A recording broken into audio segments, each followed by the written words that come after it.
संतोष sir में आपका स्वागत है। आज के लेक्चर में हम लेजिस्लेटिव असेंबली अर्थात विधानसभा के बारे में अध्ययन करेंगे। विधानसभा लेजिस्लेटिव असेंबली, सर्वप्रथम हम ऐसे राज्यों की बात कर लेते हैं जहां पर विधानसभा सबसे अधिक है, अर्थात विधानसभा सीटें सबसे अधिक हैं। तो पहला स्थान आता है यूपी उत्तर प्रदेश का, जहां पर विधानसभा, राज्यसभा, लोकसभा तीनों सीटें सबसे ज़्यादा हैं। लोकसभा की बात करें तो 80, राज्यसभा सीट की बात करें तो 31 व विधानसभा सीट की बात करें तो 403 सीटें हैं यूपी में। इनको निश्चित रूप से हमेशा आप याद रखिएगा मित्रों, क्योंकि यह बहुत ही मोस्ट इम्पॉर्टेंट फैक्ट है। विधानसभा लेजिस्लेटिव असेंबली को अगर हम कोरिलेट थोड़ा सा करके पढ़ते हैं लोकसभा से, तो ज़्यादा पढ़ने में सुगमता होगी और आसानी से सारे फैक्ट आपके तैयार भी रहेंगे। तो जिस प्रकार से केंद्र में लोकसभा होता है, उसी प्रकार से राज्य में विधानसभा होता है। तो विधानसभा को हम राज्य में क्या कहते हैं? जनता का सदन कहते हैं, लोकप्रिय सदन कहते हैं। तो इन विभिन्न नामों से या भावनाओं का सदन भी इसको आप कह सकते हैं। तो इन विभिन्न नामों से दोस्तों इनको बुलाया जाता है। यहाँ पर बड़ा ही खूबसूरत सा प्रश्न एक बनकर आता है, विधानसभा किसका अंग है? तो विधानमंडल का। जिस प्रकार से संसद के अंग है लोकसभा, राज्यसभा व राष्ट्रपति, उसी प्रकार से विधानमंडल के अंग हैं विधानसभा, विधान परिषद व राज्यपाल। तो विधानमंडल की अगर हम थोड़ी सी चर्चा यहाँ पर करें तो विधानमंडल के जो अंग हैं दोस्तों वह कौन कौन से हैं? विधानसभा, विधान परिषद व राज्यपाल। किंतु बहुत सारे राज्यों में विधान परिषदें नहीं हैं। भारत के 7 राज्यों में विधान परिषदें हैं और बहुत सारे राज्यों में विधान परिषद का गठन नहीं हुआ है। अभी हाल ही की बात है, राजस्थान और एमपी है, जो कि लोकसभा में बातें इनकी गई हैं विधान परिषद के गठन के लिए। तो अगर अब हम इस पर चर्चा स्टार्ट करें तो आप जानते हैं यह जनता का सदन होता है। विधानसभा अर्थात विधानमंडल का जो अंग है यह भाग 6 में आता है और अनुच्छेद 168 से 122 तक आता है। तो इसमें अगर आज की क्लास में हम विधानसभा पर संज्ञान में लेते हैं तो सिर्फ विधानसभा पर चर्चा की जाएगी, ना कि विधान परिषद पर। विधानसभा के बारे में हम इस क्रम से देखते हैं तो कुछ आर्टिकल ऐसे हैं मित्रों जिनके सहारे से अगर आप इनको याद करेंगे तो बड़े ही सरल और सुगम ढंग से आपका यह फैक्ट अर्थात विधानसभा का पूरा टॉपिक तैयार हो जाएगा। अनुच्छेद 168, अनुच्छेद 168 से होता है मित्रों, अनुच्छेद 168 से विधानमंडल का गठन होता है। ये क्या है? विधान मंडल का गठन है। अर्थात यह जो विधानमंडल है जिसका अंग है विधानसभा, तो विधानमंडल का गठन जो होता है वह अनुच्छेद 168 से किया जाता है। अनुच्छेद 168 से इसका किया जाता है तथा अनुच्छेद 169 से इससे होता है मित्रों विधान परिषदों का गठन। विधान परिषदों का गठन। तो आज के लेक्चर में हम सिर्फ विधान मंडल और विधानसभा के बारे में चर्चा करेंगे। तो विधान परिषद के बारे में कॉमन रूप से यहाँ पर जानते हुए आप चलिए, विधान परिषद का गठन। विधान परिषद का एक अलग लेक्चर होगा जिसमें हम सिर्फ विधान परिषद के बारे में चर्चा करेंगे, किन किन राज्यों में कितनी विधान परिषद सीटें हैं और किन किन राज्यों में विधान परिषदें हैं, विधान परिषद का गठन कैसे होता है, किसको पावर है क्या नहीं है। तो अगर थोड़ा सा ये जो विधान परिषद का गठन है अनुच्छेद 169 है, ये अनुच्छेद 169 आपको बताता है कि संसद के पास इसका पावर है, भारतीय संसद के पास इसका पावर है कि वह विधान परिषद का गठन कर सकती है। लेकिन यह गठन तब होगा जब विधानसभा 2/3 बहुमत से प्रस्ताव को पारित कर दे और यह प्रस्ताव पारित होने के बाद हमको अपने यहाँ विधान परिषद को बनाना है या विधान परिषद को हटाना है। हाल ही की बात है, आंध्र प्रदेश राज्य ने अपने यहाँ विधान परिषद को हटाने की बात की, तो जो कि 2/3 बहुमत से प्रस्ताव को पास किए और यह प्रस्ताव कहाँ पर गया है इस समय, तो लोकसभा में गया है। तो वहाँ पर लोकसभा, राज्यसभा और राष्ट्रपति की संस्तुति के बाद क्या हो जाएगा, एक विधान परिषद का गठन अर्थात विधान परिषद को आंध्र प्रदेश से हटा दिया जाएगा। तो अनुच्छेद 169 से विधान परिषद का गठन होता है या विधान परिषद को समाप्त किया जाता है। यह पावर किसके पास है, तो यह पावर सिर्फ संसद के पास है। अब हम देखते हैं मित्रों, जो हमारा आज का टॉपिक है विधान सभा के बारे में। तो विधान सभा के बारे में अनुच्छेद 170 में बताया गया है। अनुच्छेद 170 ये क्या है, ये है विधान सभा की संरचना। ये है विधान सभा की संरचना। अनुच्छेद 170 विधानसभा के संरचना के बारे में हमको जानकारी देता है कि प्रत्येक राज्य में विधानसभा की संरचना कैसे होगी। तो यहाँ पर संरचना में दिया गया है मित्रों कि प्रत्येक राज्य में जो विधानसभा सीटें हैं वह अधिकतम 500 क्या है, अधिकतम है। 500 अधिकतम हो सकती हैं और कम से कम 60 सीटें। 60 क्या है, तो 60 है मित्रों न्यूनतम। 60 क्या है, न्यूनतम। तो अनुच्छेद 170 बताता है कि विधानसभा, प्रत्येक राज्य में विधानसभा की संरचना की जाएगी, विधानसभा बनाई जाएगी जिसमें सदस्यों की संख्या अधिकतम 500 होगी और कम से कम 60 सदस्य इसमें हो सकते हैं। किंतु कुछ अपवाद भी हैं।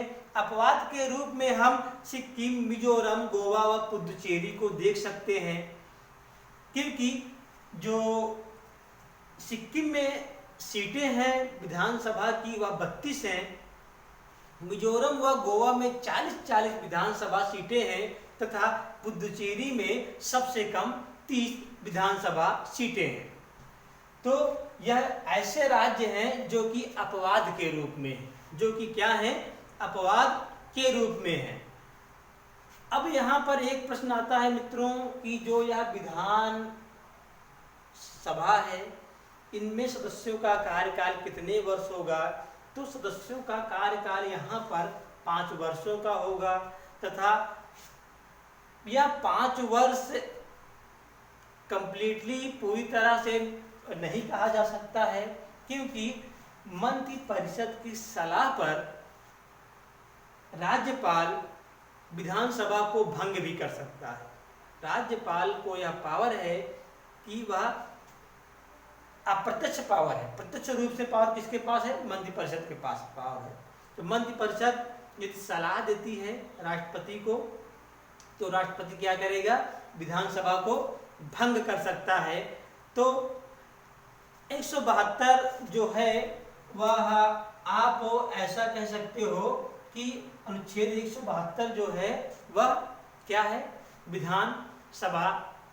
विधानमंडल की अवधि, अर्थात विधानसभा में जो कार्य करने की अवधि 5 वर्ष है, इसके बारे में अनुच्छेद 172 में बताया गया है।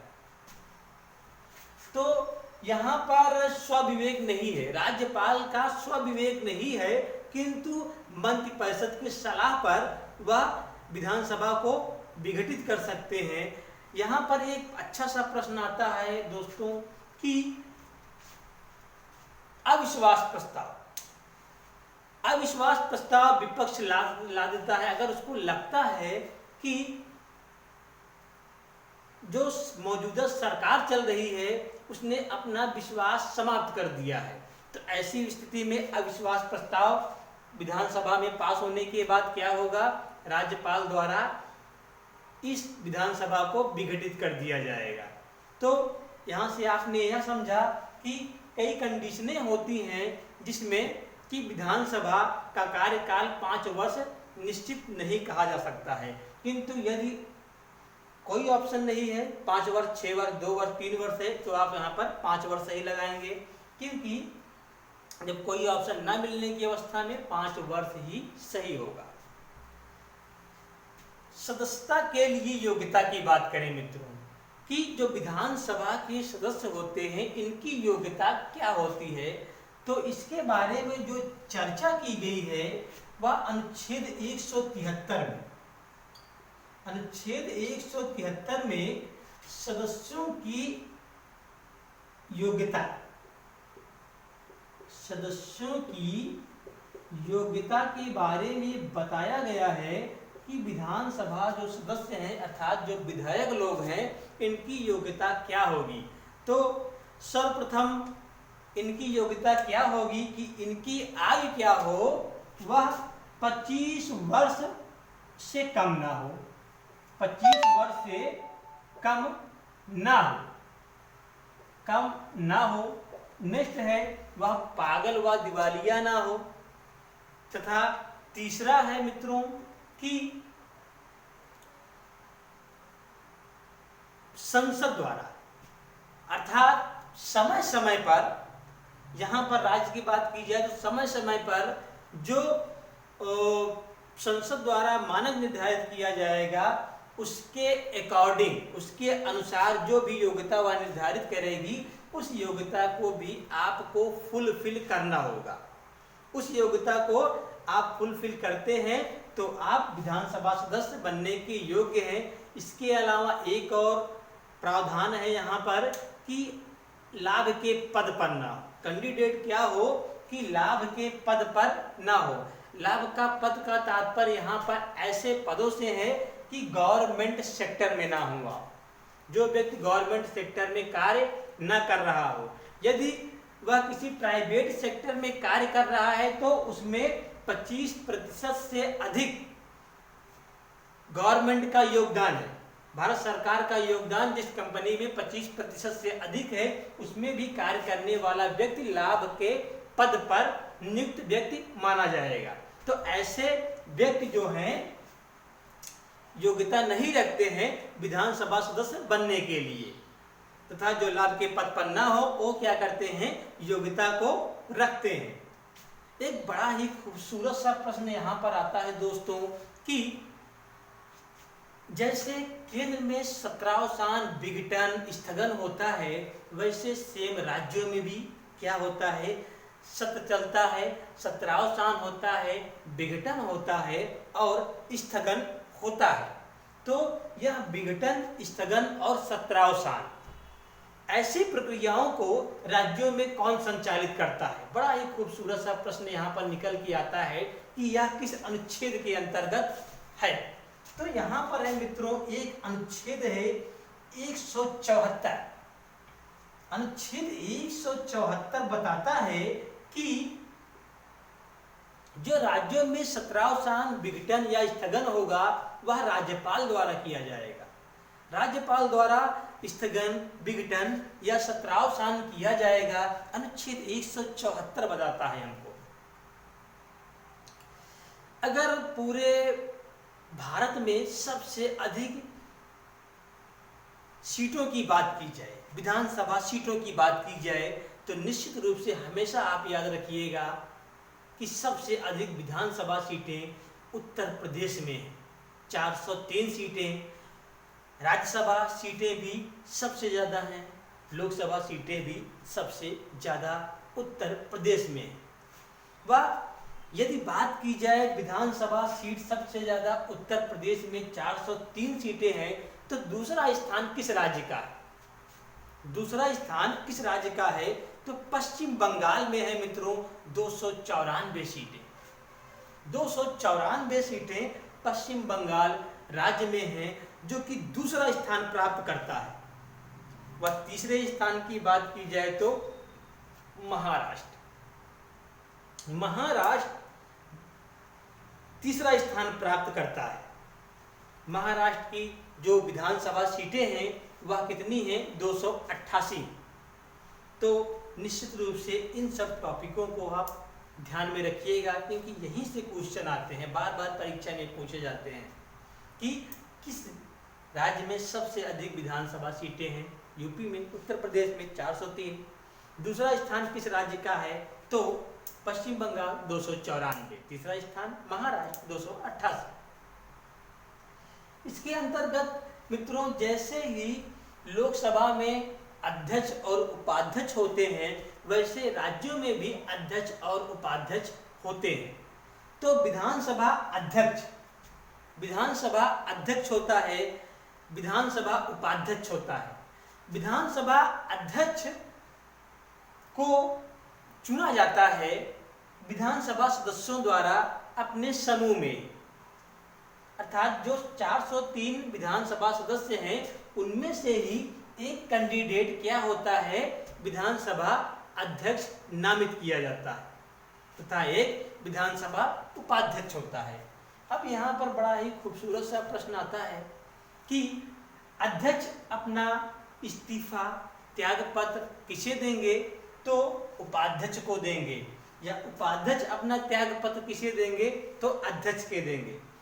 यदि अध्यक्ष अपने पद पर कार्यरत नहीं है, किसी कारणवश दुर्घटना हो जाती है कोई आकस्मिक, तो कार्यवाहक के रूप में उपाध्यक्ष उनके कार्यों का संचालन करेंगे। यहाँ पर एक प्रश्न आता है कि यदि विधानसभा विघटित हो जाए तो क्या जो अध्यक्ष हैं, विधानसभा अध्यक्ष हैं, उनका पद भी विघटित हो जाएगा? तो नहीं होगा। तो विधानसभा के विघटन के बाद भी विधानसभा अध्यक्ष का पद बना रहता है, जब तक कि दूसरा कोई दावेदार अग्रिम इलेक्शन के बाद विधानसभा अध्यक्ष के पद पर नहीं आ जाता है। यदि विधानसभा अध्यक्ष को पद पर हटाने की बात की जाए तो इनको पद पर या तो यह स्वतः त्यागपत्र दे दें तो पद से हट जाएंगे, या फिर विधानसभा सदस्य की योग्यता, अर्थात विधानसभा सदस्य योग्यता नहीं कह सकते आप यहाँ पर, विधानसभा सदस्यता समाप्त हो जाए, अर्थात विधानसभा में जो ये भागीदार हैं, कैंडिडेट हैं, तो विधानसभा की सदस्यता यदि इनकी रद्द कर दी जाती है किसी भी कारणवश, तो इनको अपने पद से हटना पड़ेगा। तो विधानसभा अध्यक्ष जो होता है ऐसी स्थिति में भी अपने पद से हट जाएंगे, या फिर 2/3 अर्थात बहुमत से पारित किसी प्रस्ताव द्वारा भी विधानसभा अध्यक्ष को इनके पद से हटा देता है। विधानसभा अध्यक्ष एक बड़ा ही महत्वपूर्ण पद है। इनका कार्य क्या होता है विधानसभा में? तो सत्र की बैठक चल रही होती है, तो ऐसी स्थिति में यह समस्त सदस्यों को बिना इनके अनुमति के कोई सदन में भाषण नहीं दे सकता है। तो यह सदस्यों को अनुमति देते हैं कि आप खड़े हो जाओ, आप बैठ जाओ, अब आपकी बारी है, या आपको इतना समय दिया जाता है अपने बात को रखने के लिए। तो यह महत्वपूर्ण पद जो है, इनका कार्य क्या होता है? सदन को सुचारू रूप से संचालित करवाना। तो इस लेक्चर में बस इतना ही मित्रों। निश्चित रूप से अगर आपने 1 से 2 बार लेक्चर को सुन लिया तो आपका विधानसभा का चैप्टर का कोई भी क्वेश्चन छूटने वाला नहीं है। और इसके बाद अगला जो हमारा वीडियो होगा वह विधानसभा के ऑब्जेक्टिव क्वेश्चन होगा। जो भी आपका कॉन्सेप्ट नहीं क्लियर हुआ है उसको आप कमेंट के माध्यम से हमसे पूछ सकते हैं, या फिर जो ऑब्जेक्टिव सेशन आएगा उसमें आपका जो भी कॉन्सेप्ट नहीं क्लियर रहता है, कोशिश करेंगे कि वह आपका कॉन्सेप्ट क्लियर हो जाए। तो इस लेक्चर में बस इतना ही। वीडियो पसंद आया हो तो निश्चित रूप से लाइक और सब्सक्राइब करें। नमस्कार।